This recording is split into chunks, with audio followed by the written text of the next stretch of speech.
Nesse momento, Senhor, nós queremos ouvir a Tua voz. Prepara os nossos corações, Senhor. Todo impedimento, todo pensamento que não provém de Ti, dissipa agora e abre o nosso coração para ouvir a Tua voz.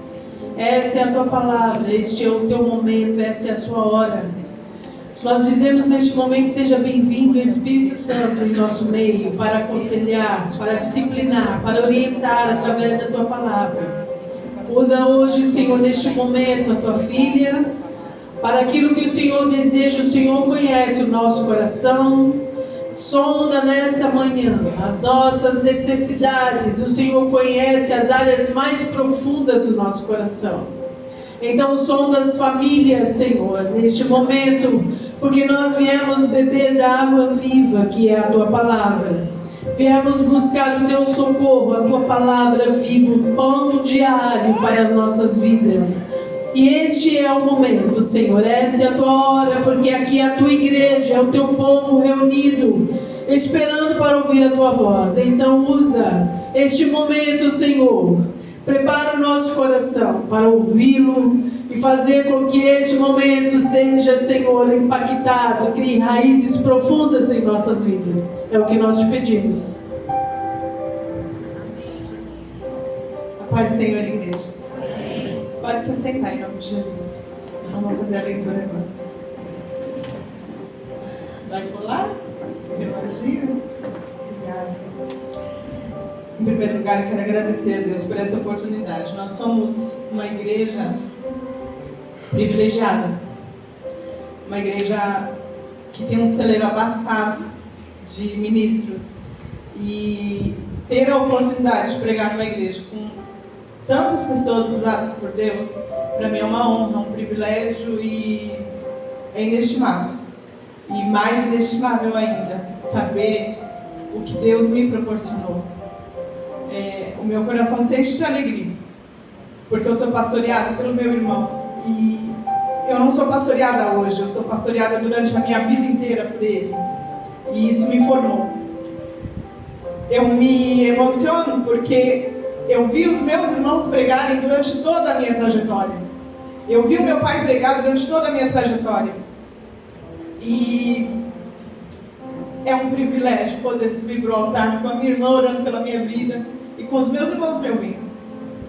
E são coisas que a graça transformadora e salvadora faz por nós. Então, eu quero iniciar a minha ministração sendo grata pelo momento que Deus me dá. Amém? Eu queria te convidar para abrir a tua Bíblia em Lucas, capítulo 7. Evangelho de Lucas. E nós vamos caminhar um pouco sobre o Evangelho de Lucas. Mas enquanto você abre aí em Lucas, eu abro em Coríntios, tá bom? Você não abre em Coríntios, você abre em Lucas 7. Eu abro em Coríntios. Amém? Quando me foi estendido esse convite a pregar, eu estava meditando sobre Coríntios 13, 1 Coríntios 13, que fala sobre o amor. E eu falei, ai Senhor, eu queria falar sobre o amor. Mas ao mesmo tempo Deus queimou em meu coração outra palavra. E eu fiquei brigando com a palavra, né? Eu estudava Coríntios, depois eu estudava Lucas, depois eu estudava Coríntios, depois eu estudava Lucas. E ontem, enquanto eu estava fechando a palavra, eu falei, amém, amém. Coríntios 13 fala assim, ó, 1 Coríntios, que você não vai abrir, sou eu, tá? Agora, pois, permanecem a fé, a esperança e o amor. Estes três, mas o maior destes é o amor. Aí agora você repete, tá bom? Agora, pois, permanecem a fé, mas o maior destes é o amor. E eu tenho uma dificuldade enorme. Eu queria que o pastor estivesse aqui agora, porque era uma coisa que eu ia pedir para ele. Pastor, no fim da mensagem, o senhor me dá o título? Porque eu preparo o sermão, eu estudo a palavra e depois não consigo dar o título para a palavra. Eu fico lá, meu Deus, como é que vai chamar o meu sermão? E eu fiquei lá pensando, ou vai chamar a fé, a esperança e o amor, ou vai chamar o centurião, a viúva e a pecadora. Aí ele não está aqui, ó. Depois você dá essa missão para ele, tá? Enfim, eu quero falar sobre fé, eu quero falar sobre esperança e eu quero falar sobre amor, amém? Antes de eu entrar no texto propriamente dito em Lucas capítulo 7, eu queria fazer um pequeno esboço da história do que está acontecendo ali cultural.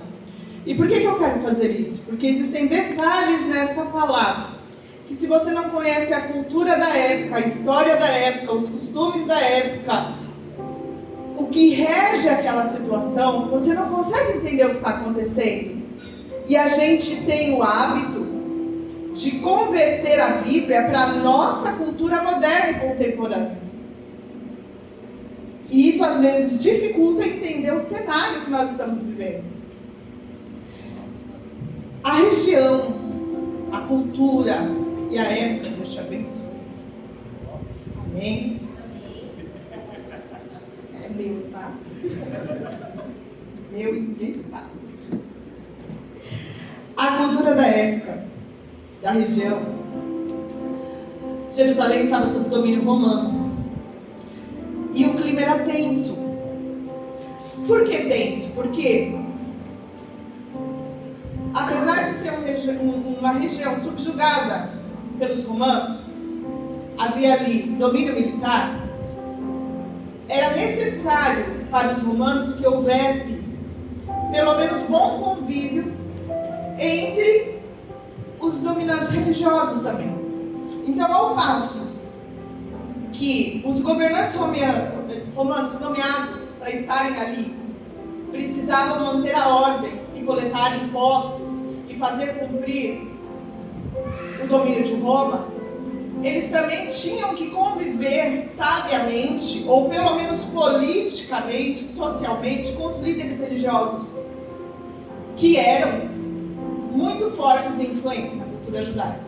Sem essa aliança política, que não é amizade, é política, não haveria convívio, haveria conflito.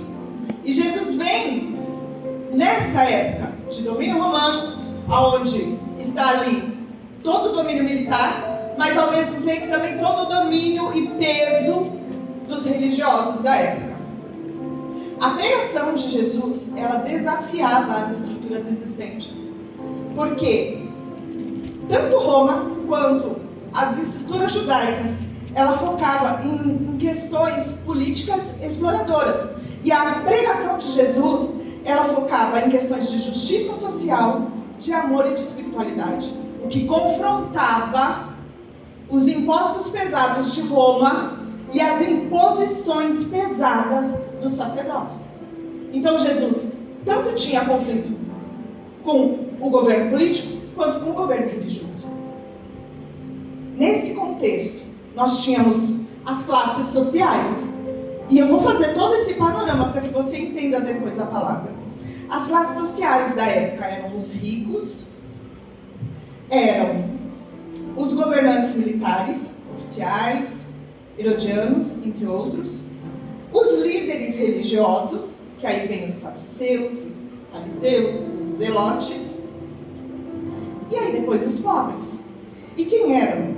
Os pobres eram os marginalizados, trabalhadores camponeses, mendigos, pessoas com doenças ou deficiências que muitas vezes, excluídos da sociedade, eram considerados impuros. Então, o fato de você ser um mendigo, você era um impuro. O fato de você ter uma doença, você era um impuro. O fato de você ter dependência do governo te transformava em impuro. E por que é importante eu saber as classes que eram consideradas impuras? Porque aí depois vem as mulheres. As mulheres, elas tinham pouca ou nenhuma educação. Participação pública, quase que nenhuma. E o papel delas era extremamente limitado. A dependência da mulher era total da família. Solteira, dependia da família dos pais. Casada, dependia do marido. E se o marido morria, dependia do filho. E se o filho morria? Ela não podia trabalhar. Ela não podia voltar para a casa dos pais, porque ela não pertencia mais à família dos pais. Então, do que ela vivia? De esmolas. Aí eu volto para os pobres. Quem eram os excluídos, considerados impuros? Os mendigos. Os que dependiam de esmolas. Está caminhando aí? Dentro disso, a gente tem, em Lucas 7, um oficial militar romano, que não era judeu, era gentil. Nós temos um líder religioso, um fariseu. Nós temos uma viúva que perdeu a sua dignidade, porque ela era viúva, mãe de um filho único, que acabou de morrer. Então ela também perdeu o seu sustento e vai se tornar uma pedinte. E nós temos uma pecadora. Uma pecadora. Todos nós somos pecadores. Sim ou não? Todos nós somos pecadores. Mas essa pecadora, ela não é conhecida como pecadora só porque ela é um ser humano pecador. Quando se dizia que uma mulher era pecadora, você precisa entender que se ela não conseguisse casar, a mulher não conseguiu casar, ela não tem um sobrenome. Se ela não tem um sobrenome do marido, ela já não tem valor. Se ela não casou e ela não tem um homem para sustentar ela, do que ela vai viver? De esmola, é impura. De vender o corpo, é impura. De qualquer jeito ela ia ser impura. Então ela era uma pecadora.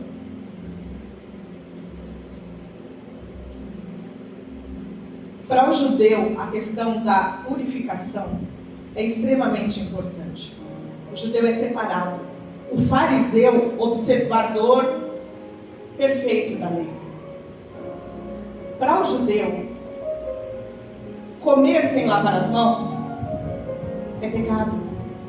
Contaminou. Comer o que alguém que não é judeu preparou, pecado. Contaminou.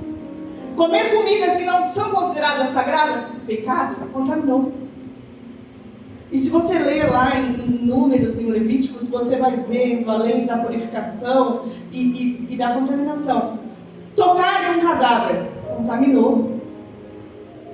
Contaminou só ele? Não, as roupas dele, tudo dele. Para você ter noção, se um publicano entrasse na casa de um judeu, tudo o que estivesse naquela sala estaria contaminado. Mas e aí? 7 dias separados. 7 dias sem poder ter contato com ninguém, sendo purificado, porque tocou em algo ou porque um publicano, um romano, entrou na casa dele. Para você entender o quão sério era ser contaminado para o judeu. E aí, agora a gente vai entrar no texto. Lucas capítulo 7, do verso 1 ao verso 10, vai falar da fé de um romano. Primeiro ponto que eu quero falar é sobre a fé. Verso 1 ao verso 10. Jesus entra em Cafarnaum acompanhado de uma multidão. E enquanto ele está entrando, alguns anciãos judeus vêm ao encontro dele. Anciões são os homens que são considerados como sábios da nação. E o que aqueles anciões vêm trazer? Um pedido de um romano, um centurião. O centurião é um cargo militar. Ele é chefe de 100 soldados, de uma centúria, 100 homens. Para ele alcançar esse cargo, ele precisa ser impecável na conduta e posição dele. Ele precisa ser fiel a Roma. Se ele é fiel a Roma, ele é fiel a César. E César, na cultura romana, é considerado um deus. Mas esse homem, conforme a explicação dos anciãos, era amigo do povo judeu. Se ele era amigo do povo judeu, ele andava com o povo judeu.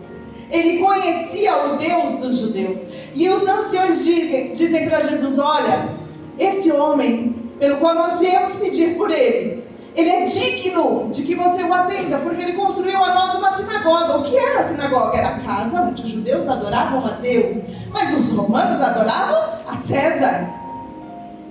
Aonde eu quero chegar? Esse homem já havia tido um encontro com Deus. Ele já tinha tido um caminhar de conhecimento de quem era o Deus único, Salvador dos judeus. Ou, de outra forma, ele não teria construído um templo para esse Deus. Acontece que esse homem tem um servo, e esse servo fica doente. E a Bíblia diz que ele está doente de morte. E ele pede para que os anciões vão até Jesus e peça para que ele vá até a casa dele, porque o servo dele está doente. E Jesus vai. E Jesus acompanha os anciões judeus e começa a ir em direção à casa do centurião. Mas quando Jesus está chegando, o centurião de novo pede para outros amigos e fala: vai, para ele aonde ele está. E fala para ele que eu não sou digno de que ele entre embaixo do meu telhado. Ele convidou Jesus para a casa dele. Mas ele entendeu que se Jesus entrasse na casa dele, segundo as leis e costumes judeus, Jesus estaria se contaminando. E ele fala: não me senti eu mesmo digno de ir ter contigo, porque Jesus, em contato com o romano, estaria se contaminando. Mas, Senhor, eu também sou oficial. E eu também tenho homens a meu comando. Eu falo para ele: vai, ele vai. Eu falo para ele: faz, e ele faz. E eu digo ao Senhor, porque eu reconheço a tua autoridade. Não precisa que o Senhor entre embaixo do meu teto. Basta uma palavra sua e o meu servo será sarado. Ele reconheceu a autoridade espiritual que estava sobre Jesus. A mesma autoridade militar que ele conhecia pela patente dele, ele reconheceu em Jesus pela fé. Ele não viu Jesus pessoalmente, ele não falou com Jesus pessoalmente, mas ele vivenciou a experiência de crer num Cristo que transforma, liberta, salva e cura. Ele não era judeu, mas ele amava a Deus. E ao ouvir falar do Filho de Deus, ele reconheceu a grandeza de Cristo sobre a vida e a família dele. A experiência de fé desse homem nos ensina. Ele era cumpridor da palavra. Ele amava o próximo, porque ele pediu pelo servo, ele não pediu por ele. Ele ouviu as palavras de Jesus, e a Bíblia diz que a fé vem pelo ouvir. E que todo aquele que ouve as palavras de Cristo e a pratica é considerado como uma rocha firme. Ele já havia ouvido falar de Jesus e ele creu, ainda que ele não viu de perto, ele creu. E é essa fé que nós precisamos produzir em nós. A fé do centurião, que ama, que ouve e que honra e reverencia a autoridade do nome do Senhor Jesus. Aleluia. Agora que você entendeu sobre a fé, eu quero falar de esperança. Quando você vai para os versos 11 e 17, antes de eu ir para isso, eu quero que você saiba que Jesus se admirou tanto com a fé desse homem, que ele falou que nem em Israel foi achado alguém com a fé dele. E que quando aqueles amigos voltaram para casa, encontraram o servo sarado. A tua fé, ela não produz vida só para você. Ela não produz frutos só para você. A fé do centurião não o beneficiou em nada. Foi para a cura do servo dele, mas produziu nele um encontro real e verdadeiro com Cristo. Quando Jesus continua a sua caminhada, a Bíblia fala que depois disso, ele sai de Cafarnaum e vai para Naim. Nós estamos falando de uma região desértica, montanhosa, empoeirada, e o caminho é feito a pé. E a Bíblia fala que o caminho, os historiadores falam que de Cafarnaum a Naim é um dia inteiro andando a pé, caminhando. E Jesus vai e sai de Cafarnaum e vai para Naim. Só que Jesus nunca anda sozinho. Isso é uma coisa que você pode observar nos evangelhos. Jesus nunca está sozinho. Para ele conseguir orar, ele precisa se retirar, ir para a montanha, se afastar e orar de noite, porque a multidão está ali o tempo inteiro, sedenta. E eu tenho que entender que o meu Jesus, 100% homem,